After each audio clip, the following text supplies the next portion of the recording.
सर्दियों की ठंडी रात थी। आसमान में बादल छाए हुए थे और हल्की हल्की ठंडक हमारी सांसों में घुल रही थी। घने जंगलों के बीच एक कच्चे रास्ते पर हमारी गाड़ी तेजी से दौड़ रही थी। मैं, शिवराज, अपने दोस्तों महेंद्र और मनुज के साथ इस ट्रिप पर निकला था। यह सफर हमारी रोजमर्रा की बोरियत और काम के दबाव से कुछ पल दूर जाने की कोशिश थी। गाड़ी में माहौल हल्का था, म्यूजिक बज रहा था और हम सब आपस में मजाक कर रहे थे।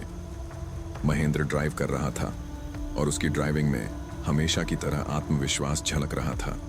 मैंने खिड़की से बाहर देखा तो घने पेड़ों की परछाई अंधेरे में एक अजीब सी छवि बना रही थी। जंगल की सर्द हवा में एक रहस्यमय सी गंध घुली हुई थी। महेंद्र, यह रास्ता मुझे सही नहीं लग रहा, मैंने कहा। तू हमेशा डरता रहता है, मस्त हो जा, हम सही जा रहे हैं, उसने जवाब दिया। गूगल मैप्स में हमारा गंतव्य दिख रहा था, लेकिन नेटवर्क कमजोर था। महेंद्र ने गाड़ी की रफ्तार कम कर दी और कहा, थोड़ा आगे जाकर देखते हैं, शायद रास्ता मिल जाए। घड़ी रात के 9 बजा रही थी और अंधेरा गहराता जा रहा था। हमारे चारों ओर जंगल की गहराई बढ़ती जा रही थी।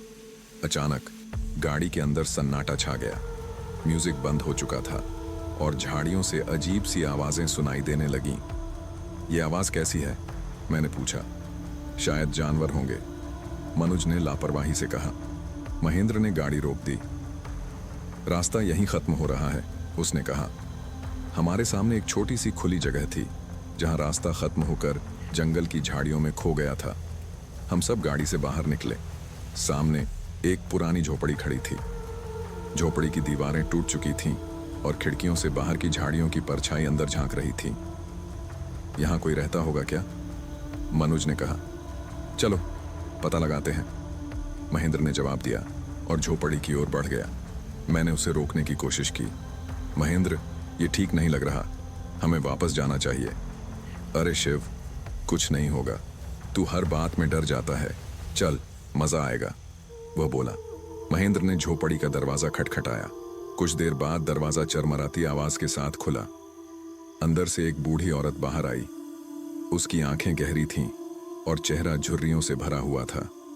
उसने हमारी ओर देखा और मुस्कुराई। क्या चाहिए बेटा? उसने भारी आवाज में पूछा। हम रास्ता भटक गए हैं, यहां से बाहर जाने का रास्ता बता दीजिए, महेंद्र ने विनम्रता से कहा। बूढ़ी औरत ने हमें भीतर आने का इशारा किया। आओ अंदर आ जाओ, यह जगह रात में सुरक्षित नहीं है, जंगल में अजीब चीजें होती हैं, उसने कहा। हमने झिझकते हुए झोपड़ी के भीतर कदम रखा। अंदर का माहौल और भी अजीब था। दीवारों पर उखड़ा हुआ प्लास्टर, लकड़ी की पुरानी खाट और एक कोने में जले हुए दियों के निशान। उसने हमें बैठने का इशारा किया और कहा, तुम लोग नहीं जानते ये जंगल कितना खतरनाक है, रात के समय यहाँ कोई नहीं रुकता। ऐसा क्यों? मैंने पूछा। उसने गंभीरता से कहा, यह जंगल चेटकिन का है, उसने यहाँ कई लोगों की जान ली है। चेटकिन? ये कौन है? मनुज ने मजाकिया लहजे में पूछा।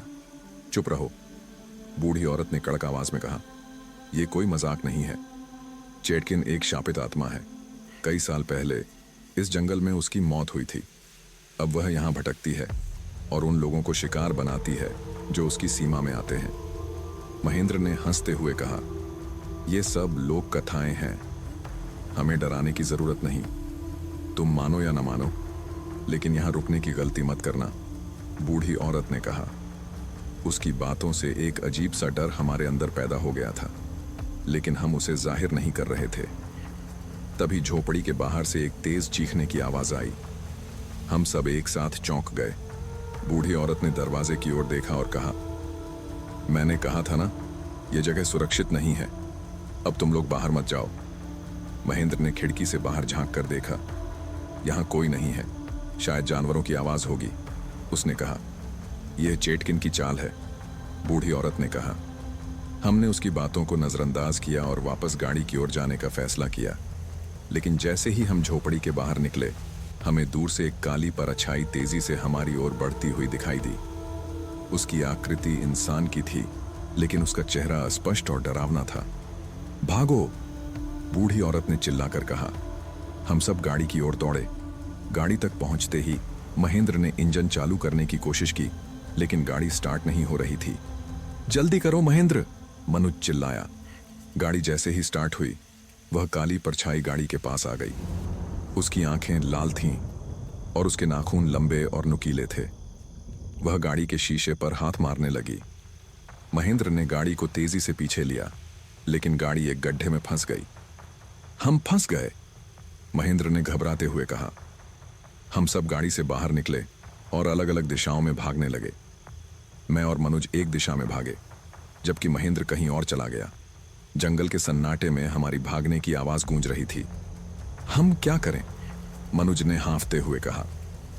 गांव की तरफ भागने की कोशिश करते हैं, मैंने कहा। लेकिन तभी एक और चीख सुनाई दी। यह महेंद्र की आवाज थी। हमें वापस जाना होगा, मैंने कहा। नहीं, वह हमें भी मार डालेगी, मनुज ने घबराते हुए कहा। पर मैं अपने दोस्त को अकेला नहीं छोड़ सकता था। मैंने झाड़ियों की ओर दौड़ना शुरू किया, जहां से महेंद्र की आवाजें आई थी। वहां पहुंचकर मैंने देखा कि महेंद्र एक पेड़ के नीचे बेहोश पड़ा था।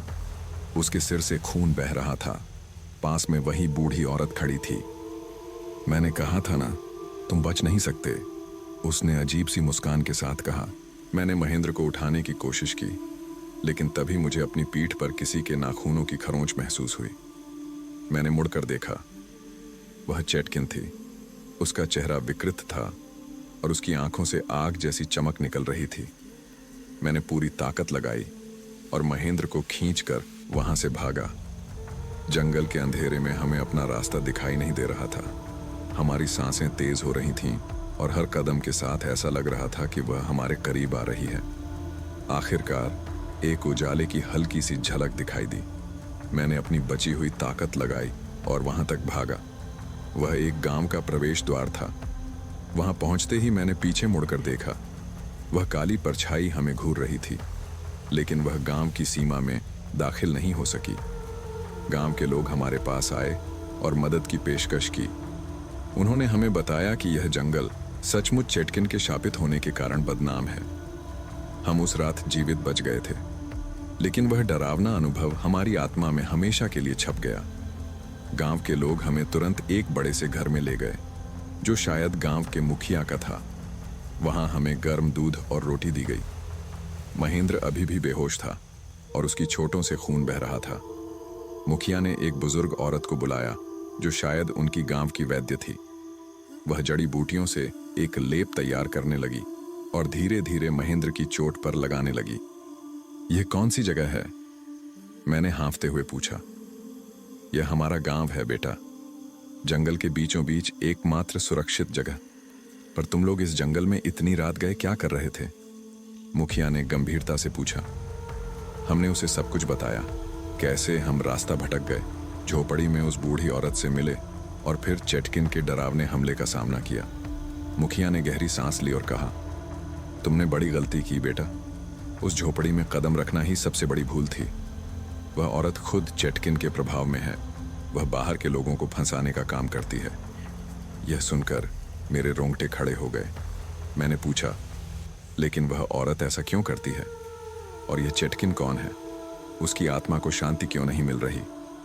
मुखिया ने लंबी चुप्पी के बाद कहा, यह एक पुरानी कहानी है जो शायद तुम्हें सच नहीं लगेगी, लेकिन इस जंगल और इस गांव के लोग इसे पीढ़ियों से जानते हैं। चेटकिन असल में इस गांव की एक औरत थी, कमला। वह बहुत सुंदर थी और उसे इस गांव के सरपंच का बेटा पसंद करता था, पर सरपंच इस रिश्ते के खिलाफ था।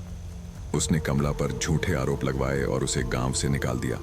कमला ने शपथ ली थी कि वह लौटेगी और गांव के हर शख्स को उसकी गलती का एहसास कराएगी, लेकिन इससे पहले कि वह कुछ कर पाती, जंगल में उसे जान से मार दिया गया।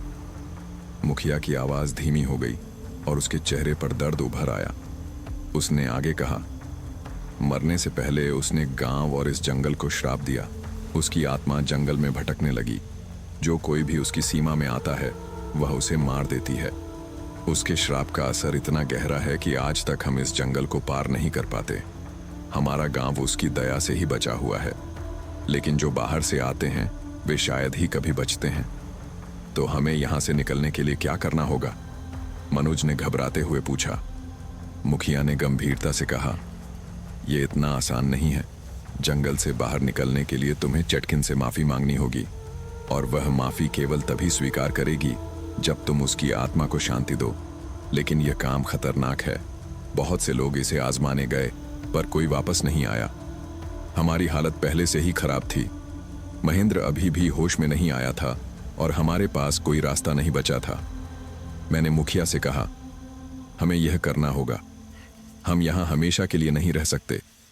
आप हमें बताइए, चेटकिन की आत्मा को शांति देने के लिए क्या करना होगा। मुखिया ने एक किताब निकाली जो पुरानी और धूल से भरी हुई थी। उसने उसे खोला और कहा, यहां एक विधि है, लेकिन इसके लिए तुम्हें जंगल के सबसे गहरे हिस्से में जाना होगा। वहां एक प्राचीन मंदिर है जहां चेटकिन की आत्मा की शक्ति सबसे अधिक है।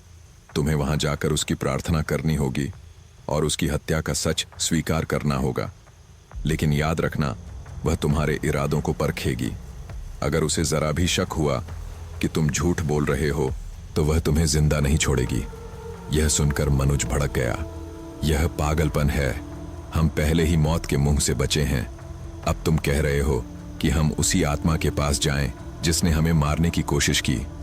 मनुज, हमारे पास कोई और रास्ता नहीं है। मैंने कहा, अगर हम यहां रुके तो भी हम सुरक्षित नहीं हैं। हमें यह करना ही होगा। मुखिया ने हमें आगे की योजना समझाई। उसने कहा कि हमें सूरज ढलने से पहले मंदिर तक पहुंचना होगा, क्योंकि रात के समय चेटकिन की ताकत कई गुना बढ़ जाती है। उसने हमें कुछ जड़ी बूटियां और ताबीज दिए जो चेटकिन के प्रभाव को थोड़ी देर के लिए रोक सकते थे। महेंद्र को थोड़ी देर बाद होश आ गया। उसने हमारी बातों को सुना और कमजोर आवाज में कहा, मैं भी तुम्हारे साथ चलूंगा। अगर हमें बचना है तो हमें साथ रहना होगा। अगली सुबह सूरज की पहली किरण के साथ हमने यात्रा शुरू की। गांव वाले हमें मंदिर तक पहुंचने के रास्ते के बारे में बता रहे थे। वे हमें लगातार चेतावनी दे रहे थे कि रास्ता आसान नहीं होगा। जंगल में प्रवेश करते ही माहौल फिर से भारी लगने लगा। हर कदम पर हमें ऐसा महसूस हो रहा था जैसे कोई हमारी हर हरकत पर नजर रख रहा हो। पक्षियों की चहचहाहट के बजाय वहां केवल सन्नाटा था। अचानक एक पेड़ के पीछे से झाड़ियों की सरसराहट सुनाई दी। वह फिर से आ रही है, मनुज ने डरते हुए कहा। तुम लोग अपनी हिम्मत बनाए रखो, मैंने कहा। हम तेजी से आगे बढ़ते गए। रास्ते में हमें कई अजीब चीजें दिखाई दी। सूखी हुई लताएं, टूटे हुए मूर्तियों के टुकड़े और जगह जगह राख के ढेर। ऐसा लग रहा था जैसे यह जंगल किसी भयंकर विनाश का साक्षी रहा हो। मंदिर के करीब पहुंचते ही हमें एक अजीब सी गंध महसूस हुई। वहां का माहौल और भी डरावना था। मंदिर की दीवारों पर प्राचीन चित्र बने हुए थे जो किसी बलिदान की कहानी कह रहे थे। अब क्या करें? मैंने मुखिया की किताब को देखते हुए पूछा। यहां से तुम्हारा असली इम्तिहान शुरू होता है, महेंद्र ने कहा। हम मंदिर के भीतर कदम रख चुके थे और चेटकिन की उपस्थिति हर तरफ महसूस हो रही थी। मंदिर के भीतर कदम रखते ही ठंडी हवा का तेज झोंका हमारी ओर आया, जैसे कोई अदृश्य शक्ति हमारी उपस्थिति को महसूस कर रही हो। मंदिर अंदर से विशाल और भव्य था, लेकिन समय के साथ यह खंडहर बन चुका था। दीवारों पर उकेरे गए प्राचीन चित्र और मूर्तियां किसी पौराणिक कथा की गवाही दे रहे थे। इनमें से कुछ मूर्तियां टूटी हुई थीं और कुछ पर सूखी लाल रंग की धारियां थीं जो किसी बलिदान का आभास देती थीं। यह जगह अजीब है, मनुज फुसफुसाया। उसका चेहरा पसीने से भीगा हुआ था। मैंने उसके कंधे पर हाथ रखते हुए कहा, डरने से कुछ नहीं होगा। हमें जो करना है वो करना ही पड़ेगा। हमारी हर कदम पर ऐसा महसूस हो रहा था कि मंदिर की दीवारें हमारी ओर देख रही हैं। हमें मुखिया की किताब में बताए गए निर्देशों के अनुसार मुख्य गर्भगृह तक पहुंचना था, लेकिन रास्ते में हमें कई मुश्किलें आने लगीं। मंदिर के गलियारे में हमें धुंध सी दिखाई दी जो धीरे धीरे घनी होती जा रही थी। महेंद्र, जो अभी भी चोट से कमजोर था, लड़खड़ा गया। मैं ठीक हूं, उसने कहा, लेकिन उसकी आवाज कांप रही थी। जैसे ही हमने आगे बढ़ना शुरू किया, अचानक एक भयानक चीख सुनाई दी। वह चीख इतनी भयानक थी कि हमारे पैर वहीं जम गए। यह चेटकिन की चेतावनी है, मैंने धीमी आवाज में कहा। गर्भगृह के दरवाजे पर पहुंचते ही हमने देखा कि दरवाजे के दोनों ओर बड़े बड़े नागों की मूर्तियां बनी हुई थीं। उनकी आंखों में लाल पत्थर जड़े हुए थे जो चमक रहे थे। यह सब इतना अस्वाभाविक था कि हमारी धड़कनें तेज हो गईं। यहां से आगे क्या करना है? महेंद्र ने पूछा। मैंने किताब खोली और पढ़ा। गर्भगृह के अंदर एक ज्योति प्रज्वलित करनी होगी। ये ज्योति पवित्र जड़ी बूटियों से जलती है जो हमें चेटकिन की आत्मा से संवाद करने की अनुमति देती है। लेकिन यह ज्योति जलाने से पहले हमें उसकी अनुमति लेनी होगी। और अगर उसने अनुमति नहीं दी? मनुज ने घबराते हुए पूछा। तो हम में से कोई वापस नहीं जा सकेगा, मैंने धीरे से कहा। हमने गर्भगृह का दरवाजा खोला। दरवाजे के भीतर का दृश्य भयावह था। वहां एक बड़ा चबूतरा था जिस पर किसी का बलिदान हुआ लगता था। चारों ओर अजीब अजीब आकृतियां बनी हुई थीं और बीचों बीच एक खाली जगह थी जहां ज्योति जलाने का स्थान था। हमने जड़ी बूटियां निकालकर चबूतरे के पास रखीं। जैसे ही हमने उन्हें प्रज्वलित करने की कोशिश की, हवा और ठंडी हो गई। गर्भगृह के अंदर अचानक अंधेरा छा गया और हमें ऐसा महसूस हुआ जैसे कोई अदृश्य शक्ति हमारे चारों ओर घूम रही हो। तुम्हें यहां नहीं आना चाहिए था, एक भारी गूंजती हुई आवाज सुनाई दी। हम सब चौंक कर इधर उधर देखने लगे। आवाज चेटकिन की थी। उसने कहा, तुमने मेरी सीमा का उल्लंघन किया है, अब तुम्हें इसकी कीमत चुकानी होगी। मैंने कांपते हुए कहा, हम यहाँ माफी मांगने आए हैं। हमें नहीं पता था कि तुम्हारे साथ इतना अन्याय हुआ है। कृपया हमारी बात सुन लो। चेटकिन की हंसी ने हमारी आत्मा तक को कंपा दिया। माफी? तुम लोग भी उसी दुनिया से हो जिसने मुझे धोखा दिया। तुम्हें भी उसी दर्द का अनुभव करना होगा। लेकिन हमें मौका तो दो, महेंद्र ने कमजोर लेकिन दृढ़ आवाज में कहा। हम तुम्हें न्याय दिलाने के लिए यहां आए हैं। हम चाहते हैं कि तुम्हारी आत्मा को शांति मिले। यह सुनकर कुछ देर के लिए खामोशी छा गई। फिर चेटकिन की आवाज आई, अगर तुम सच कह रहे हो तो तुम्हें मेरी एक परीक्षा देनी होगी। यह परीक्षा तुम्हारे साहस और निष्ठा की परख करेगी। अगर तुम इसमें सफल रहे तो मैं तुम्हें जाने दूंगी, लेकिन असफलता का मतलब है मृत्यु। हमारे पास कोई और विकल्प नहीं था। मैंने कहा, हमें यह परीक्षा स्वीकार है। तभी चबूतरे के चारों ओर आग की लपटें उठीं और गर्भगृह में एक नया रास्ता खुल गया। चेटकिन ने कहा, यह रास्ता तुम्हें मेरी कहानी की सच्चाई तक ले जाएगा, लेकिन याद रखना, वहां जो कुछ भी होगा उसका सामना तुम्हें खुद करना होगा। अगर तुमने डर दिखाया तो तुम्हारी जान मेरी होगी। हमने उस रास्ते पर कदम रखा। यह संकीर्ण और घुमावदार था और हमें महसूस हो रहा था कि यह हमें मंदिर के नीचे कहीं गहरे ले जा रहा है। वहां हर कदम पर ऐसा महसूस हो रहा था कि किसी ने हमारे दिल को जकड़ लिया है। कुछ देर बाद हम एक बड़े कक्ष में पहुंचे। वहां एक विशाल दर्पण था जो अजीब ढंग से चमक रहा था। चेटकिन की आवाज फिर से गूंजी, यह दर्पण तुम्हें मेरी कहानी दिखाएगा, लेकिन यह तुम्हारी सबसे गहरी कमजोरियों और डर को भी उजागर करेगा। जो इस दर्पण का सामना नहीं कर सकता वह मेरी परीक्षा में असफल होगा। हमने दर्पण की ओर देखा और अचानक उसके भीतर चित्र बनना शुरू हो गए। हमें चेटकिन का अतीत दिखाई दिया, कैसे उसे गांव से निकाला गया, कैसे वह जंगल में भटकती रही और कैसे उसे निर्दयता से मार दिया गया। उसकी चीखें, उसका गुस्सा, उसकी पीड़ा, यह सब इतना वास्तविक था कि हमारे लिए इसे सहन करना मुश्किल हो रहा था। मनुज घुटनों के बल बैठ गया। मैं इसे और नहीं देख सकता, उसने कहा। तुम्हें देखना होगा। मैंने उसे कंधे से पकड़कर उठाया। यही हमारी परीक्षा है। दर्पण में आखिरी दृश्य दिखा जहां चेटकिन की आत्मा ने श्राप दिया था। उसके बाद दर्पण में हमारी अपनी छवियां दिखाई देने लगीं। यह हमारी अपनी गलतियों और कमजोरियों का प्रतिबिंब था। महेंद्र ने कहा, हमने भी तो कभी कभी लोगों के साथ अन्याय किया है। क्या हमें भी माफी नहीं मांगनी चाहिए? यही चेटकिन हमें समझाना चाहती है। मैंने कहा, हमें अपनी गलतियों को स्वीकार करना होगा। हमने दर्पण के सामने खड़े होकर अपनी गलतियों को स्वीकार किया। जैसे ही हमने यह किया, दर्पण से एक तेज रोशनी निकली और चेटकिन की आवाज सुनाई दी, तुमने मेरी परीक्षा पास कर ली है। अब तुम्हें मेरी आत्मा को शांति देने के लिए अंतिम कार्य करना होगा। अचानक दर्पण गायब हो गया और हम वापस गर्भगृह में पहुंच गए।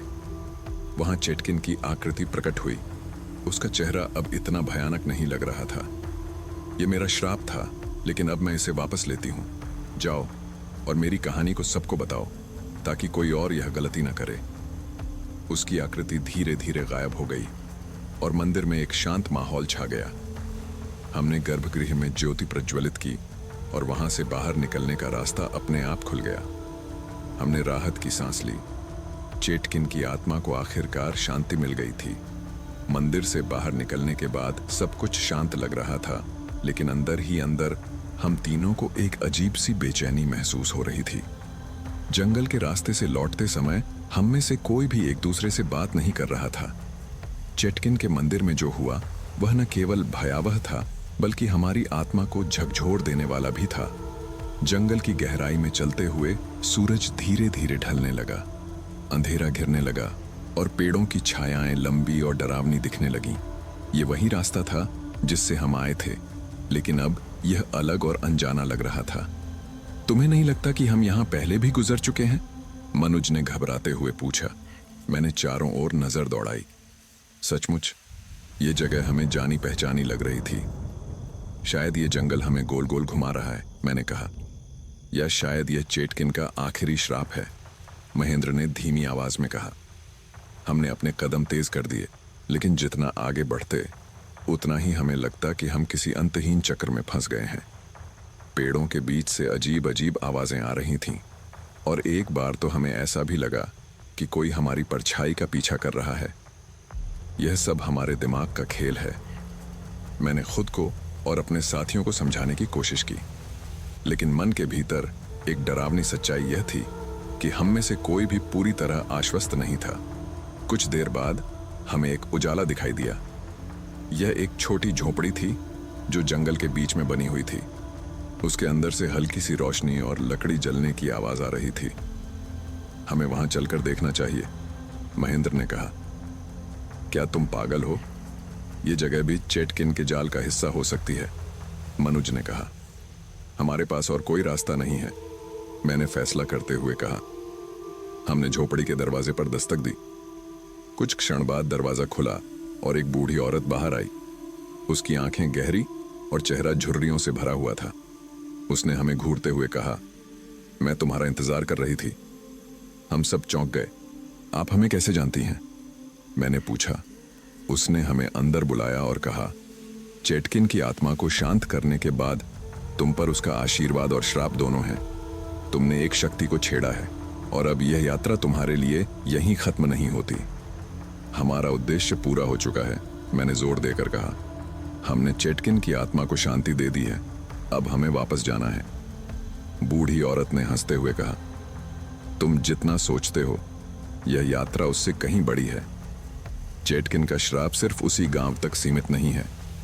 यह श्राप उस पूरे क्षेत्र को प्रभावित कर रहा है और तब तक रहेगा जब तक उसकी पूरी सच्चाई उजागर नहीं होती। पूरी सच्चाई? मनुज ने उलझन भरे स्वर में पूछा। बूढ़ी औरत ने कहा, चेटकिन को गांव से निकालने और उसे मारने के पीछे सिर्फ अंधविश्वास नहीं था, इसके पीछे एक गहरी साजिश थी। यह साजिश गांव के मुखिया और उनके कुछ साथियों ने रची थी। उन्होंने चेटकिन के ज्ञान और उसकी शक्ति से डरकर उसे मारने का षड्यंत्र रचा। अगर तुम सच्चाई को उजागर नहीं करोगे तो यह श्राप हमेशा के लिए बना रहेगा। लेकिन हमें यह कैसे पता चलेगा? मैंने पूछा। बूढ़ी औरत ने एक थैले में से एक पुराना टूटा हुआ तावीज निकाला। उसने कहा, यह तावीज चेटकिन का था, इसे लेकर तुम गांव वापस जाओ। यह तुम्हें उन जगहों तक ले जाएगा जहां सच्चाई छिपी है। लेकिन याद रखना, यह यात्रा खतरनाक होगी। चेटकिन की आत्मा ने तुम्हें इस सच्चाई तक पहुंचने का माध्यम चुना है।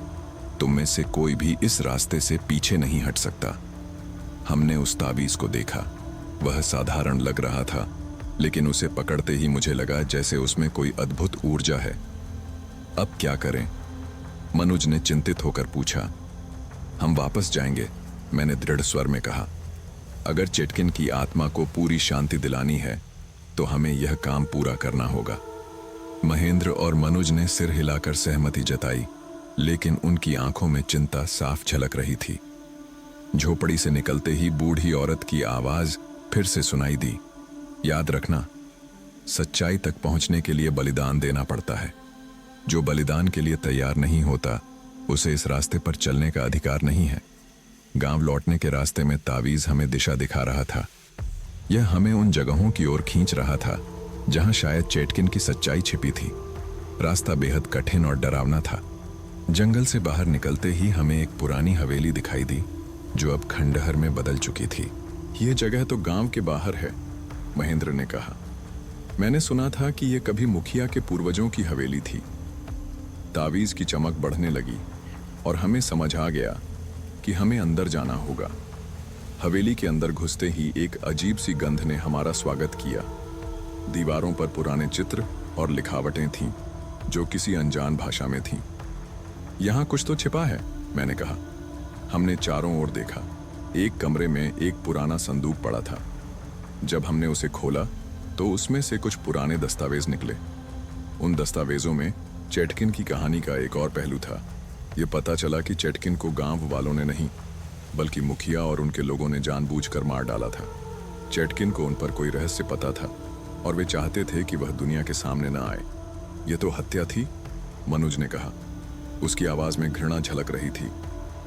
हमें इन दस्तावेजों को सबके सामने लाना होगा, मैंने कहा। लेकिन तभी हवेली के अंदर से एक भयानक गूंज उठी। ऐसा लग रहा था जैसे वह जगह जीवित हो गई हो। दस्तावेज हमारे हाथों से छूटकर हवा में उड़ने लगे। हवेली की दीवारों से खून जैसा तरल बहने लगा। भागो, महेंद्र चिल्लाया। हमने दौड़ते हुए हवेली से बाहर निकलने की कोशिश की, लेकिन रास्ता कहीं नजर नहीं आ रहा था। ऐसा लग रहा था जैसे हवेली हमें अंदर ही बंद कर देना चाहती थी। तावीज का इस्तेमाल करो, मनुज ने चिल्लाकर कहा। मैंने तावीज को अपने हाथ में कसकर पकड़ लिया। अचानक एक रोशनी चमकी और हमें दरवाजा दिखाई दिया। हम दौड़ते हुए बाहर निकल आए। बाहर आकर हमने राहत की सांस ली, लेकिन यह साफ हो चुका था कि यह यात्रा इतनी आसान नहीं होगी। अब हमें न केवल चेटकिन की सच्चाई उजागर करनी थी, बल्कि उन अदृश्य शक्तियों का भी सामना करना था जो इसे छिपाने की कोशिश कर रही थीं। गांव लौटने का सफर जितना कठिन था, उससे ज्यादा भयावह था। हवेली में मिले दस्तावेजों ने हमारी समझ को पूरी तरह बदल दिया था। अब यह स्पष्ट हो चुका था कि चेटकिन की कहानी का असली सच गांव के लोगों से छिपाया गया था। मुखिया और उनके साथी अपनी साजिश को बचाने के लिए किसी भी हद तक जा सकते थे। जंगल से गुजरते हुए तावीज की चमक मंद पड़ गई थी। ऐसा लग रहा था कि वह हमें कुछ देर आराम करने का संकेत दे रहा हो। हम एक छोटे से तालाब के पास रुके। पानी का शांत प्रतिबिंब भी हमारी बेचैनी को शांत नहीं कर सका। यह सब कितना उलझा हुआ है, मनुज ने पानी में कंकड़ फेंकते हुए कहा। हमें जो दिखाया गया वह एक झूठा पर्दा था, असलियत कुछ और ही थी। लेकिन अब यह हमारी जिम्मेदारी है कि हम इस सच को सामने लाएं, मैंने दृढ़ स्वर में कहा। महेंद्र, जो अब तक चुप था, अचानक बोल पड़ा। अगर मुखिया और उनके साथी अब भी जिंदा हैं, तो वे हमें रोकने की कोशिश करेंगे। क्या हमने सोचा है कि हम इसका सामना कैसे करेंगे? इस सवाल ने हम तीनों को चुप करा दिया। हमारे पास कोई स्पष्ट योजना नहीं थी। रात घिर चुकी थी और तावीज फिर से चमकने लगा। यह हमें गांव की ओर खींच रहा था। हम समझ गए कि हमें बिना देर किए आगे बढ़ना होगा। गांव पहुंचने पर माहौल में एक अजीब सी चुप्पी थी। चांदनी रात में भी गांव के घरों के बीच अंधेरा घना लग रहा था।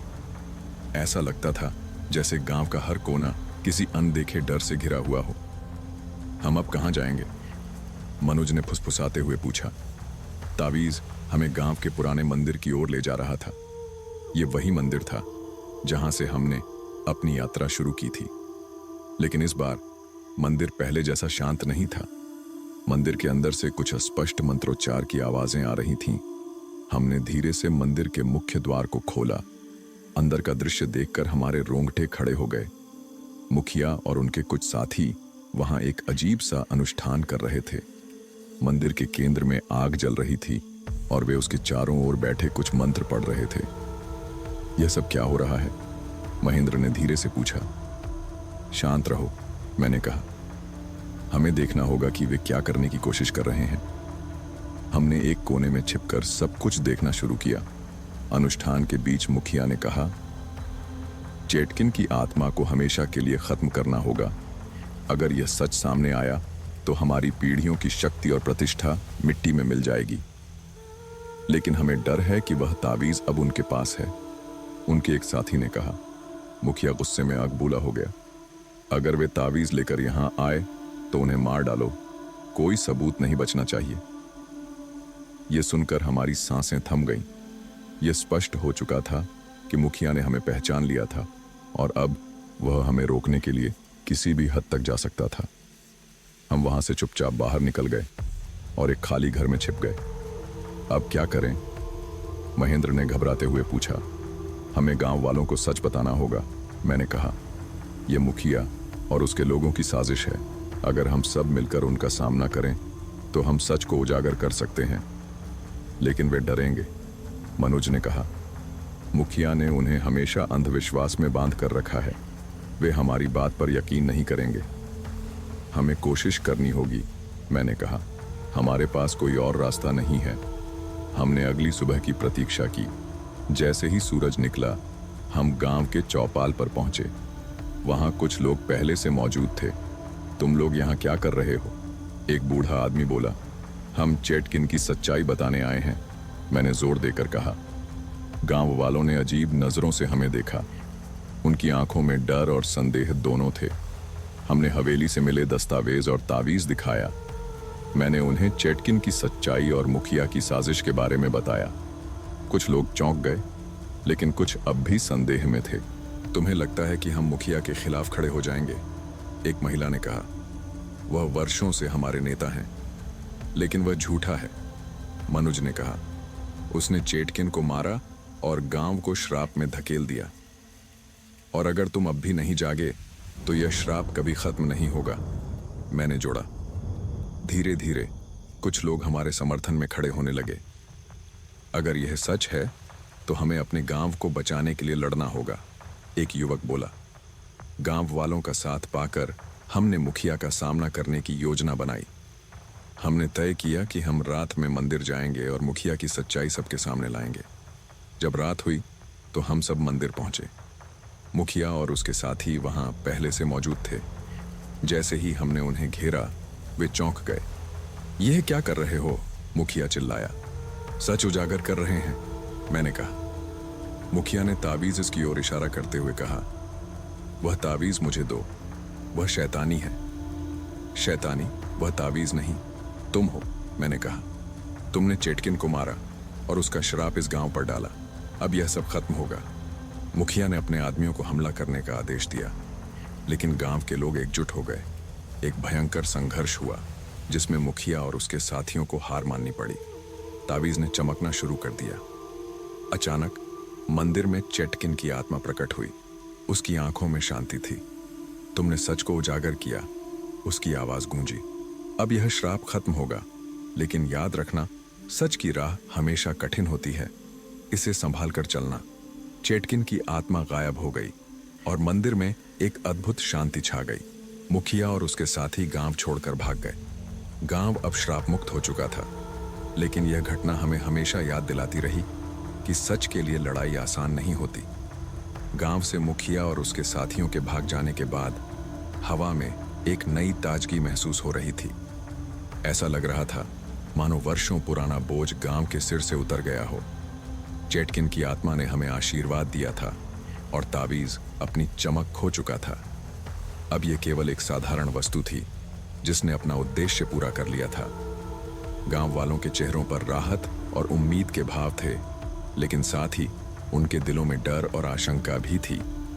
वर्षों तक मुखिया और उनके साथियों के डर में जीने के बाद उन्हें स्वतंत्रता का अनुभव करना अजीब और अनजाना लग रहा था। सुबह होते ही गांव के लोग चौपाल पर इकट्ठा हुए। उनकी निगाहें हम पर टिकी थीं। अब हमें क्या करना चाहिए? एक बूढ़े व्यक्ति ने पूछा। मुखिया चला गया, लेकिन हमें डर है कि वह वापस आ सकता है। डर का समय खत्म हो गया है, मैंने कहा। यह गांव अब तुम्हारा है। तुम्हें खुद अपनी जिम्मेदारियां निभानी होंगी और सही गलत का निर्णय लेना होगा, मनोज ने जोड़ते हुए कहा। हमें मिलकर यह तय करना होगा कि कोई और व्यक्ति दोबारा इस गांव पर अत्याचार न कर सके। यह एक नई शुरुआत का समय है। महेंद्र, जो अब तक चुप था, बोला, हमें चेटकिन के प्रति अपनी जिम्मेदारी भी निभानी होगी। उसकी आत्मा ने हमें माफ कर दिया, लेकिन हमें यह सुनिश्चित करना होगा कि उसकी कहानी कभी दोबारा न दबे। उस दिन गांव वालों ने एक नई पंचायत का गठन किया। इस बार यह पंचायत लोकतांत्रिक थी। गांव के सभी वर्गों को इसका हिस्सा बनाया गया। पहले मुखिया के शासन में सिर्फ उनके समर्थकों का बोलबाला था, लेकिन अब सभी को समान अधिकार दिए गए। गांव का युवा वर्ग, जो पहले मुखिया की दमनकारी नीतियों से निराश था, अब उम्मीद से भरा हुआ था। उन्होंने गांव के सुधार के लिए कई योजनाएं बनाई। पानी की व्यवस्था, शिक्षा और खेती के नए तरीकों पर चर्चा शुरू हुई। हम तीनों ने इस बदलाव को देखकर संतोष की सांस ली। हमारा उद्देश्य पूरा हो रहा था। लेकिन यह बदलाव रातों रात नहीं हो सकता था। गांव में कुछ लोग अब भी मुखिया के प्रति वफादार थे। उन्होंने हमें घूरते हुए कहा, तुमने हमारी परंपराओं को नष्ट कर दिया, यह सब ठीक नहीं होगा। मैंने उनकी ओर देखकर कहा, परंपराएं तब तक सही हैं जब तक वे किसी को नुकसान नहीं पहुंचाती। अगर पुरानी सोच तुम्हें सच स्वीकार करने से रोक रही है, तो तुम्हें बदलाव को अपनाना होगा। यह बदलाव तुम्हारे भले के लिए है। धीरे धीरे समय के साथ वे लोग भी नई व्यवस्था में ढलने लगे। कुछ हफ्ते बाद गांव में एक बड़ा उत्सव आयोजित किया गया। यह उत्सव चेटकिन की याद में था। मंदिर को नए सिरे से सजाया गया और गांव वालों ने मिलकर चेटकिन की मूर्ति स्थापित की। मूर्ति के नीचे लिखा गया, सत्य और न्याय के लिए संघर्ष करने वाली आत्मा को समर्पित। यह गांव हमेशा तुम्हारा आभारी रहेगा। इस अवसर पर गांव की महिलाएं और बच्चे नए गीत गा रहे थे। यह गीत चेटकिन की बहादुरी और उसकी बलिदान की कहानी को हमेशा के लिए जीवित रखने के लिए लिखा गया था। हम तीनों ने उस दिन गांव वालों के साथ बैठकर चेटकिन की कहानी सुनाई। हमने उन्हें बताया कि कैसे उसने अन्याय के खिलाफ लड़ाई लड़ी और अपने प्राणों की आहुति दी। यह कहानी अब हर पीढ़ी को सिखाई जाएगी। समय के साथ गांव में कई बदलाव आए। शिक्षा और ज्ञान के कारण अंधविश्वास धीरे धीरे खत्म हो रहा था। जो बच्चे पहले डर और अनजाने में जीते थे, वे अब खुले आसमान के नीचे सपने देखने लगे थे। महेंद्र ने गांव में एक छोटी पुस्तकालय की स्थापना की, जहां चेटकिन की कहानी के साथ साथ अन्य प्रेरणादायक कहानियां रखी गईं। यह पुस्तकालय गांव के बच्चों को ज्ञान की ओर ले जाने का पहला कदम था। मनुज ने खेती और जल प्रबंधन पर काम शुरू किया। उसने गांव के किसानों को नए तरीके सिखाए, जिससे उनकी उपज में बढ़ोतरी हुई। यह गांव अब आत्मनिर्भर बनने की ओर बढ़ रहा था। मैंने अपने अनुभव को शब्दों में पिरोने का फैसला किया। मैंने चेटकिन की कहानी को लिखने का काम शुरू किया, ताकि यह संदेश केवल इस गांव तक सीमित न रहे, बल्कि पूरी दुनिया को पता चले कि कैसे सच और न्याय की जीत होती है। लेकिन यह सब इतना आसान नहीं था। मुखिया और उसके साथी अभी भी कहीं छिपे हुए थे। हमें पता था कि वे वापस आ सकते हैं, लेकिन इस बार हम तैयार थे। गांव अब एकजुट था। यह एक नया गांव था, जहां डर के लिए कोई जगह नहीं थी। एक दिन जब मैं मंदिर के पास बैठा था, तो मुझे तावीज की ओर देखकर एक अजीब सी शांति महसूस हुई। वह अब भी वहीं रखा था, लेकिन उसकी चमक हमेशा के लिए खत्म हो चुकी थी। यह तावीज सिर्फ एक प्रतीक था। मैंने सोचा, असली शक्ति हमारे अंदर है। जब हम एकजुट होते हैं और सच के लिए खड़े होते हैं, तो कोई भी ताकत हमें नहीं रोक सकती। गांव अब सचमुच नए सवेरे की ओर बढ़ रहा था। चेटकिन की आत्मा ने जो सपना देखा था, वह अब सच हो रहा था। गांव में जीवन धीरे धीरे सामान्य हो रहा था। चेटकिन की कहानी अब गांव के हर बच्चे की जुबान पर थी, और उसकी मूर्ति मंदिर में सम्मान के साथ विराजमान थी। गांव वालों के दिलों में डर की जगह आत्मविश्वास ने ले ली थी। लेकिन हमें मालूम था कि मुखिया और उसके साथी कहीं छिपे हुए हैं। यह शांति केवल तूफान से पहले की खामोशी हो सकती थी। एक दिन गांव के बाहर से एक चरवाहा दौड़ता हुआ आया। उसके चेहरे पर घबराहट साफ झलक रही थी। वह हाँफते हुए बोला, मुखिया और उसके लोग पास के जंगल में डेरा डाले हुए हैं। मैंने उन्हें तुम्हारे नाम लेते हुए सुना। वे गांव पर हमला करने की तैयारी कर रहे हैं। गांव वालों का जोश ठंडा पड़ने लगा। वर्षों की दहशत उनके भीतर इतनी गहरी जड़ें जमा चुकी थी कि मुखिया का नाम सुनते ही उनकी हिम्मत डगमगाने लगी। हमने उन्हें भगा तो दिया था, लेकिन क्या हम उनका सामना कर पाएंगे अगर वे लौट आए? एक आदमी ने सहमे स्वर में कहा। मैंने अपनी आवाज में दृढ़ता भरते हुए कहा, याद रखो, डर का सामना करने का यही समय है। अगर हम इस बार पीछे हटे तो वे हमेशा हम पर राज करेंगे। हमें एकजुट होकर खड़ा होना होगा। महेंद्र ने भी समर्थन में कहा, हमने एक नया रास्ता चुना है। इस रास्ते पर चलने के लिए हमें साहस दिखाना होगा। अगर हम सब साथ हैं तो कोई हमारा कुछ नहीं बिगाड़ सकता। उस रात गांव की चौपाल पर बैठक हुई।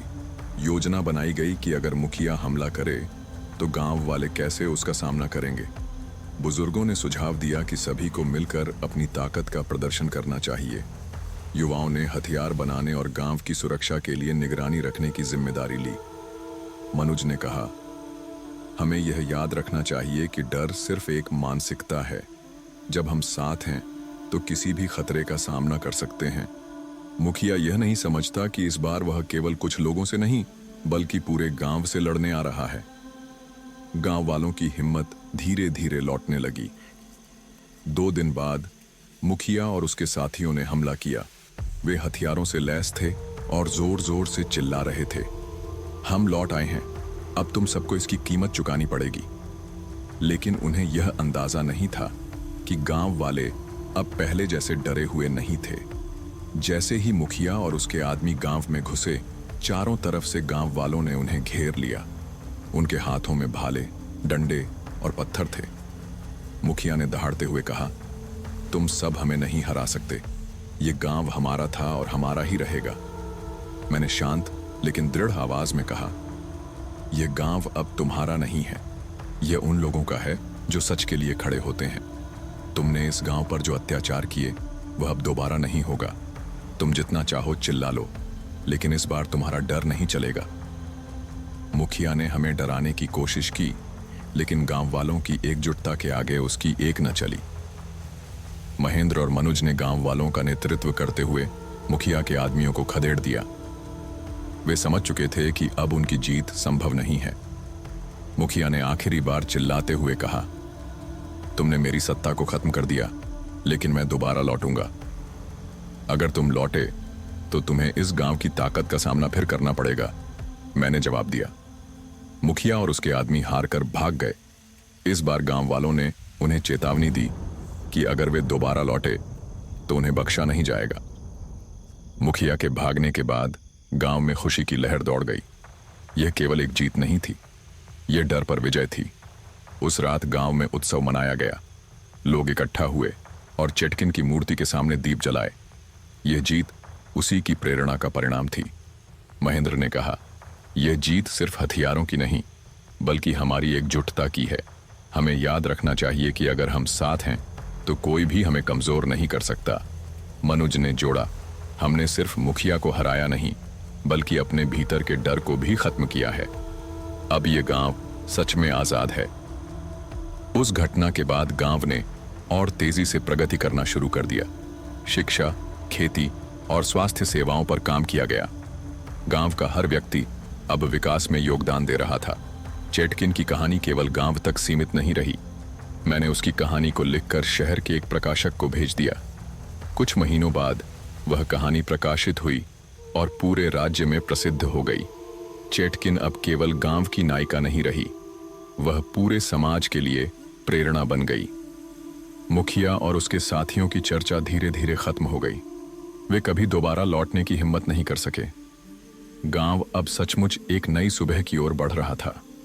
गांव का हर व्यक्ति अब यह जानता था कि सच्चाई और एकजुटता के बल पर किसी भी कठिनाई का सामना किया जा सकता है। चेटकिन का सपना अब साकार हो चुका था। गांव में शांति अब स्थायी रूप से लौट चुकी थी। मुखिया और उसके साथियों की हार के बाद यह पूरा क्षेत्र फिर से अपने पैरों पर खड़ा हो गया था। गांव वालों के बीच विश्वास और आत्मविश्वास का वातावरण फैल चुका था। ये वे दिन थे जब जीवन में नई उम्मीद और उत्साह था और लोग अब सिर्फ अपने घरों को नहीं बल्कि अपने गांव को भी सशक्त बनाने में लगे थे। चेटकिन की मूर्ति अब गांव के चौपाल के बीच स्थापित थी। यह केवल एक स्मारक नहीं था बल्कि संघर्ष, साहस और एकता का प्रतीक बन चुका था। हर दिन लोग उसकी मूर्ति के पास आते, उसके सामने प्रणाम करते और अपने कर्तव्यों को निभाने का संकल्प लेते। महेंद्र और मनोज के नेतृत्व में गांव ने कई पहल शुरू की।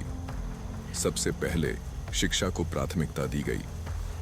गांव में एक छोटा स्कूल खोला गया, जहां बच्चों को न सिर्फ सामान्य शिक्षा दी जाती थी, बल्कि उन्हें सामाजिक जिम्मेदारी और एकता का महत्व भी सिखाया जाता था। मनोज ने बच्चों को पढ़ाते हुए कहा, तुम लोग ही कल इस गांव का भविष्य हो। अगर तुम एकजुट रहोगे और अपने हक के लिए आवाज उठाओगे तो दुनिया तुम्हारी होगी। चेटकिन ने हमें यही सिखाया था। गांव के बुजुर्गों ने भी अपने अनुभवों का उपयोग करते हुए बच्चों को जीवन के मूल्य सिखाए। यह नए जीवन का आरंभ था, जहां सभी का योगदान समान था। लेकिन जैसे जैसे समय बीतता गया, चेटकिन की कहानी अब केवल गांव वालों के बीच नहीं, बल्कि आसपास के गांवों में भी फैलने लगी थी। उसकी प्रेरक गाथा अब लोगों के दिलों में गहरी छाप छोड़ चुकी थी। एक दिन एक महत्वपूर्ण व्यक्ति जो राज्य सरकार से जुड़ा हुआ था, हमारे गांव आया। उसका नाम रघुनाथ था और वह एक सामाजिक कार्यकर्ता था जो विशेष रूप से गांवों में विकास कार्यों के लिए जाने जाता था। रघुनाथ ने गांव में होते हुए देखा कि यहाँ के लोग न केवल अपने अधिकारों के प्रति जागरूक हैं, बल्कि वे एकजुट होकर अपने गांव को सशक्त बनाने में भी जुटे हुए हैं। उसने गांव के लोगों से बात की और पूछा, यह बदलाव कैसे हुआ? यहाँ का माहौल पहले बहुत अलग था। महेंद्र ने कहा, यह बदलाव उस संघर्ष के बाद आया जब हमने यह समझ लिया कि अगर हम एकजुट रहेंगे तो कोई भी हमें हरा नहीं सकता। चेटकिन ने हमें यह सिखाया।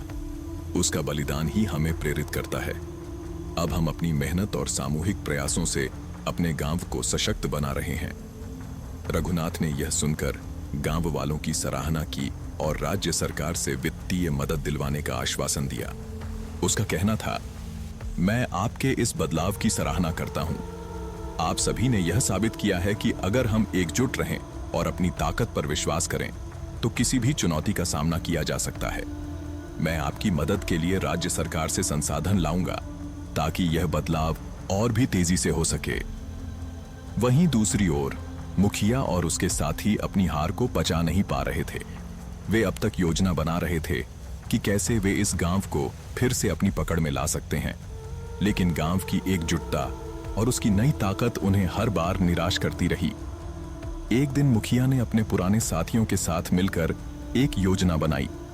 उनका मानना था कि अगर वे चुपके से गांव में घुसकर कुछ लोगों को अपनी ओर मोड़ लें तो वे एक बार फिर से गांव में अपना नियंत्रण स्थापित कर सकते हैं। लेकिन गांव वालों ने यह समझ लिया था कि अब उन्हें हर समय सतर्क रहना होगा। महेंद्र ने एक बैठक बुलाई और सभी को सूचित किया, मुखिया, फिर से कोई चाल चलने की सोच रहा है। हमें हमेशा अपनी आंखें खुली रखनी होंगी। इस बार हमें उनके हर कदम का जवाब देना होगा। मनोज ने भी गांव वासियों से कहा, हमने एक बार दिखा दिया कि अगर हम एकजुट हैं तो कोई भी हमें हार नहीं सकता। अगर मुखिया फिर से आए तो हम उसे उसी ताकत से हराएंगे, लेकिन इस बार हम पहले से तैयार होंगे। गांव में सुरक्षा का जिम्मा लिया गया। सभी को यह समझाया गया कि अगर कोई बाहरी व्यक्ति या संदिग्ध गतिविधि देखे तो उसे तुरंत सूचित करें। कुछ दिनों बाद रघुनाथ द्वारा भेजी गई मदद से गांव के विकास कार्य तेजी से शुरू हो गए। स्कूल, अस्पताल और सड़कें बनाने के काम में तेजी आई। गांव में पानी की समस्या भी हल करने के लिए टंकी और कुएं खोदे गए। लेकिन इसके साथ ही यह भी सुनिश्चित किया गया कि गांव में किसी भी तरह का असंतोष या विभाजन न हो। महेंद्र और मनोज ने गांव वालों के बीच सामूहिक बैठकें आयोजित की, जिसमें सभी को अपने विचार और समस्याओं को साझा करने का अवसर मिलता था। यह प्रक्रिया गांव में एक नई जागरूकता और सहमति का माहौल बनाती थी। मनोज ने एक दिन कहा, आज हम जो कुछ भी कर रहे हैं वह सिर्फ हमारे गांव के लिए नहीं, बल्कि आने वाली पीढ़ियों के लिए है। अगर हम अपनी मेहनत और एकता से काम करें तो हम एक ऐसा समाज बना सकते हैं जिसमें हर किसी को बराबरी का हक मिलेगा। चेटकिन का सपना अब साकार हो चुका था। वह न केवल गांव की नायिका थी, बल्कि उसकी गाथा एक आंदोलन में बदल चुकी थी। जिसे हर गांव वालों ने अपने दिलों में जगह दी थी। उसकी प्रेरणा से हम सबने यह समझ लिया था कि हमें डर के बजाय साहस और एकता की ताकत पर विश्वास करना चाहिए। मुखिया और उसके लोग अब केवल अतीत का हिस्सा बन चुके थे। उनका समय समाप्त हो चुका था। अब यह गांव था जो अपने लोगों के सहयोग और संघर्ष से एक नई दिशा में बढ़ रहा था। गांव के हर घर में खुशहाली थी, हर आंख में उम्मीद की चमक थी और हर दिल में एकता और संघर्ष की भावना। यह एक नया आकाश था जो सभी के लिए नई संभावनाओं से भरा हुआ था। गांव में विकास की गति अब एक नई ऊंचाई पर पहुंच चुकी थी। चेटकिन की गाथा हर दिल में गूंज रही थी और उसका बलिदान गांववासियों के लिए एक प्रेरणा बन चुका था। अब गांव में बदलाव सिर्फ विकास के दृष्टिकोण से नहीं, बल्कि मानसिकता में भी था। एकजुटता, मेहनत और साहस से भरी हुई यह नई सोच गांव के हर कोने में महसूस की जा रही थी। रघुनाथ द्वारा भेजी गई सहायता ने गांव के विकास में त्वरित गति दी थी। जहां पहले शिक्षा, स्वास्थ्य और बुनियादी सुविधाओं का अभाव था, अब वही सब कुछ एक सशक्त रूप में उभरने लगा था। स्कूल, अस्पताल और सड़कें निर्माणाधीन थीं। अब केवल बाहरी दृष्टि से ही नहीं, बल्कि आंतरिक तौर पर भी यह गांव एक मिसाल बन चुका था। महेंद्र और मनुज ने यह सुनिश्चित किया था कि इस विकास में कोई भी गांववासी पीछे न छूटे। विकास के हर चरण में गांववासियों को शामिल किया गया था, जिससे हर किसी को अपने योगदान का एहसास होता था। वे समझ गए थे कि जब तक सबका साथ और विश्वास नहीं मिलेगा, तब तक कोई भी योजना सफल नहीं हो सकती। लेकिन बदलाव का यह दौर उतना आसान नहीं था जितना वह लग रहा था। कई बार ऐसा भी हुआ जब पुरानी आदतें और सड़ी गली सोच उभरने लगी। कुछ लोग जो पहले मुखिया के साथ थे, अब भी बदलाव से डरते थे और पुराने दिन वापस लाने के लिए कोशिशें करते थे। वहीं दूसरी ओर रघुनाथ के सरकारी सहायता से गांव के विकास में तेजी आई थी। लेकिन विकास के साथ साथ एक और मुश्किल खड़ी हो गई थी। ये समस्या थी सरकारी अधिकारियों और भ्रष्टाचार की। गांव में जो काम तेजी से चल रहे थे, उन्हें कई बार ठप किया गया था, क्योंकि ठेकेदारों और अधिकारियों के बीच रिश्वतखोरी और गड़बड़ियां हो रही थीं। ये समस्या महेंद्र और मनुज के लिए नई चुनौती बन गई। उनका उद्देश्य था कि वे विकास की गति को किसी भी कीमत पर धीमा नहीं होने दें।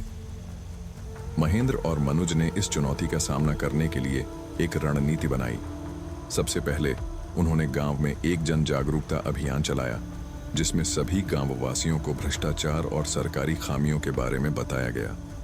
इसके साथ ही उन्होंने यह सुनिश्चित किया कि हर निर्माण कार्य की निगरानी गांव वाले खुद करेंगे। मनुज ने एक दिन गांव के लोगों से कहा, यह हमारे गांव का विकास है और हमें यह सुनिश्चित करना होगा कि कोई भी बाहरी ताकत हमारे इस प्रयास को कमजोर न करे। भ्रष्टाचार को जड़ से उखाड़ने का काम हमें मिलकर करना होगा। महेंद्र ने भी अपनी बात में जोड़ा, हमें यह समझना होगा कि विकास कोई बाहरी ताकत नहीं, बल्कि हमारे अंदर की ताकत है। अगर हम सब एकजुट हो गए तो हम किसी भी समस्या का समाधान कर सकते हैं। गांव वालों की एकता और जागरूकता ने अधिकारियों को हिलाकर रख दिया। अब वे समझ गए थे कि गांव में लोग अब बेवकूफ नहीं हैं और वे अपने अधिकारों के लिए लड़ने में सक्षम हैं। लेकिन जब स्थिति सुधरी तो गांव में एक और अड़चन खड़ी हो गई। कुछ बाहरी लोग जो पहले यहां से शिकार करने आते थे, अब भी गांव में घुसने की कोशिश कर रहे थे। ये लोग मुख्य रूप से व्यापारियों के रूप में आते थे, लेकिन उनका उद्देश्य गांव के विकास के लिए अनुकूल नहीं था। महेंद्र और मनुज ने इस मुद्दे को गंभीरता से लिया। उन्होंने गांव वासियों से कहा, हमारे गांव का विकास सिर्फ हमारे हाथ में है। हमें यह सुनिश्चित करना होगा कि कोई बाहरी ताकत हमारी योजनाओं को विफल न कर सके। हमें अपने गांव की पूरी सुरक्षा करनी होगी। गांव वासियों ने सुरक्षा बढ़ाने के लिए नए उपायों पर काम शुरू किया। गांव के सभी प्रमुख मार्गों पर चौकसी बढ़ा दी गई और नए नियम बनाए गए, जिनके तहत हर बाहरी व्यक्ति को गांव में प्रवेश करने से पहले अनुमति लेनी होती थी। समय के साथ गांव में नई हवा चलने लगी। लोग अब अपने गांव के विकास में खुद को जिम्मेदार मानने लगे थे। उन्होंने न केवल अपनी जमीन, बल्कि अपने विचारों और सोच में भी बदलाव किया था। अब यह गांव न सिर्फ अपने लिए, बल्कि पूरे इलाके के लिए एक आदर्श बन चुका था। रघुनाथ की मदद से अब सरकार भी इस गांव के विकास के प्रयासों को देख रही थी। राज्य सरकार ने इस मॉडल को अन्य गांवों में लागू करने का फैसला किया। महेंद्र और मनुज को सम्मानित किया गया और उनकी यात्रा का उद्देश्य अब केवल एक गांव तक सीमित नहीं रहा, बल्कि उन्होंने इसे एक आंदोलन में बदल दिया था। महेंद्र ने एक दिन मनुज से कहा, हमने केवल अपने गांव को ही नहीं बदला, बल्कि हम एक ऐसी मानसिकता को भी बदलने में सफल हुए हैं जो लंबे समय से जड़ जमाए हुए थी। अब हमारे गांव का नाम पूरे राज्य में एक उदाहरण बन चुका है। मनुज मुस्कुराते हुए बोला, यह केवल हमारी जीत नहीं है, यह हर उस व्यक्ति की जीत है जिसने कभी यह विश्वास किया था कि हम कुछ कर सकते हैं। चेटकिन की याद और उसकी प्रेरणा हमेशा हमारे साथ रहेगी। वह हमें दिखा गई थी कि अकेले हम कुछ नहीं कर सकते, लेकिन जब हम सब साथ आते हैं तो कोई भी हमें रोक नहीं सकता। गांव में अब सभी की आंखों में एक नया विश्वास था। विकास केवल सड़कें और इमारतें नहीं थी, बल्कि यह एक मानसिकता का बदलाव था जो अब हर दिल में बस चुका था। यह नया रास्ता था जो संघर्ष के साथ खोला गया था, और अब यह राह गांव वालों के लिए एक नई रोशनी का प्रतीक बन चुका था। यह संघर्ष केवल बाहरी ताकतों के खिलाफ नहीं था, बल्कि यह एक मानसिकता के खिलाफ था जो लोगों को अपमानित करने, उन्हें दबाने और उन्हें उनकी आवाज से वंचित करने का प्रयास करती थी। अब गांव में हर कोई अपने हक के लिए खड़ा था, और यही वह परिवर्तन था जो चेटकिन के बलिदान से जन्मा था। महेंद्र और मनुज ने इस बदलाव को न केवल अपनाया, बल्कि इसे गांव के हर सदस्य की आत्मा में समाहित कर दिया। और इस बदलाव की सफलता का सबसे बड़ा संकेत यह था कि अब यह बदलाव केवल एक कहानी नहीं, बल्कि एक जीवित आंदोलन था जो लगातार बढ़ रहा था। समाज में बदलाव की नींव अब पूरी तरह से मजबूत हो चुकी थी। चेटकिन के बलिदान ने न केवल एक गांव को, बल्कि पूरे इलाके को जागरूक किया था। महेंद्र और मनुज की मेहनत, गांव वासियों का सहयोग और रघुनाथ की मदद ने गांव को विकास की नई दिशा दी थी। अब गांव की पहचान न केवल उसकी संस्कृति और परंपराओं के लिए थी, बल्कि यह उसकी मेहनत, साहस और संघर्ष की प्रतीक बन चुकी थी। एक दिन गांव के सरपंच महेंद्र ने एक सभा बुलाने का निर्णय लिया। यह सभा केवल गांव के अंदर के मुद्दों पर चर्चा करने के लिए नहीं थी, बल्कि यह एक उत्सव था जिसमें पूरे गांव वासियों को उनकी उपलब्धियों का सम्मान दिया गया। चेटकिन की याद में एक बड़ा कार्यक्रम आयोजित किया गया, जिसमें गांव वासियों ने उसके बलिदान को श्रद्धांजलि अर्पित की। महेंद्र और मनुज ने गांव वासियों से कहा, हमने यह सब एकजुट होकर किया है और यही हमारी असली शक्ति है। जब तक हम एकजुट रहेंगे, कोई भी शक्ति हमें आगे बढ़ने से नहीं रोक सकती। सभा के दौरान रघुनाथ भी उपस्थित थे।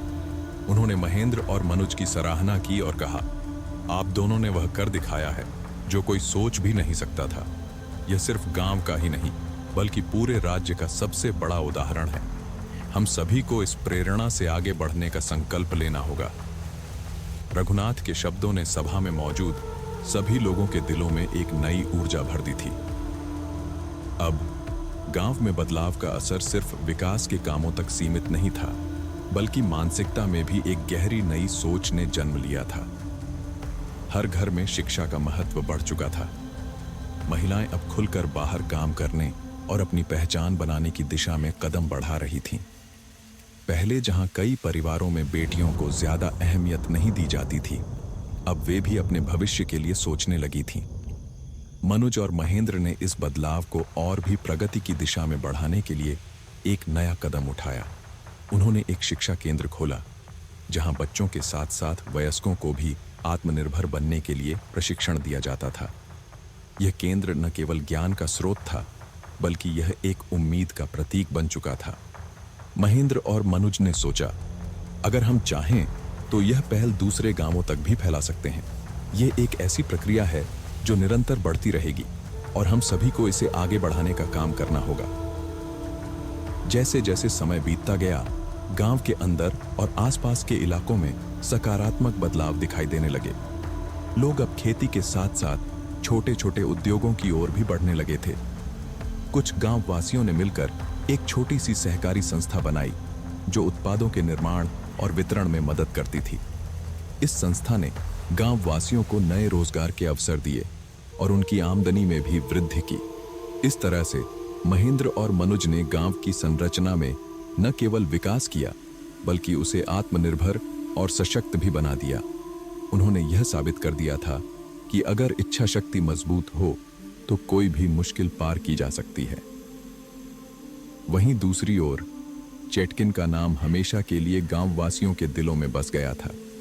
उसकी यादें, उसकी संघर्ष की कहानी और उसका बलिदान गांव वासियों को प्रेरित करते रहे। उसकी कहानी ने यह सिद्ध कर दिया कि अकेला व्यक्ति भी बड़े बदलाव का कारण बन सकता है यदि उसकी इच्छा शक्ति और दृढ़ संकल्प मजबूत हो। महेंद्र और मनुज ने यह सुनिश्चित किया कि चेटकिन का नाम हमेशा जीवित रहे। उन्होंने गांव के मुख्य चौराहे पर एक स्मारक स्थापित किया जिसमें चेटकिन की वीरता और उसकी कहानी को अंकित किया गया। यह स्मारक न केवल गांव के लोगों के लिए बल्कि आने वाली पीढ़ियों के लिए एक प्रेरणा बना। समाज में आ रहे इन बदलावों को देखकर राज्य सरकार ने महेंद्र और मनुज के प्रयासों को न केवल सराहा बल्कि उन्होंने इस मॉडल को दूसरे गांवों में भी लागू करने का फैसला किया।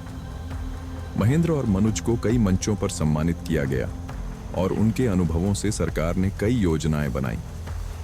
लेकिन महेंद्र और मनुज के लिए यह कोई अंत नहीं था बल्कि यह तो एक नई शुरुआत थी। अब उनका उद्देश्य था कि वे अपने गांव की सफलता को पूरे राज्य में फैलाएं। उन्होंने अपने अनुभवों को साझा करने के लिए कई कार्यशालाएं आयोजित की जिसमें उन्होंने यह बताया कि किस प्रकार एक छोटे से बदलाव से बड़े परिणाम हासिल किए जा सकते हैं। महेंद्र ने एक दिन मनुज से कहा, हमने जो किया वह एक शुरुआत थी। अब हमें इस विचार को और आगे बढ़ाना है ताकि यह पूरी दुनिया तक पहुंचे। मनुज मुस्कुराते हुए बोला, सही कहा महेंद्र। चेटकिन ने हमें यह सिखाया कि हर व्यक्ति का योगदान महत्व रखता है और जब हम सब मिलकर काम करते हैं तो हम कोई भी चुनौती पार कर सकते हैं। गांव का विकास अब एक नई राह पर था। यह सिर्फ एक गांव का कहानी नहीं थी बल्कि यह एक आंदोलन था जो लोगों के दिलों में बस चुका था। संघर्ष, समर्पण और एकजुटता की यह गाथा अब अनगिनत गांवों में फैल चुकी थी। आखिरकार यह कहानी खत्म नहीं हुई बल्कि यह एक नई शुरुआत थी जहां उम्मीद और विश्वास के साथ हर व्यक्ति ने अपने भाग्य को नया आकार दिया था। और इस नई शुरुआत का प्रेरणा स्रोत चेटकिन का नाम हमेशा के लिए लोगों के दिलों में गूंजता रहेगा। अगर आपको हमारी ये वीडियो पसंद आई हो तो हमें कमेंट करके जरूर बताएं कि आपको यह कैसी लगी। हम मिलते हैं अगले वीडियो में, तब तक के लिए धन्यवाद। जय हिंद, जय भारत। और हाँ, अगर आपने अभी तक हमारे चैनल को सब्सक्राइब नहीं किया है तो फटाफट कर लीजिए। वीडियो को लाइक करना ना भूलें और अगर आपके पास भी कोई दिलचस्प कहानी हो तो हमें हमारी ईमेल पर भेज सकते हैं। ईमेल आईडी डिस्क्रिप्शन में दी गई है। धन्यवाद।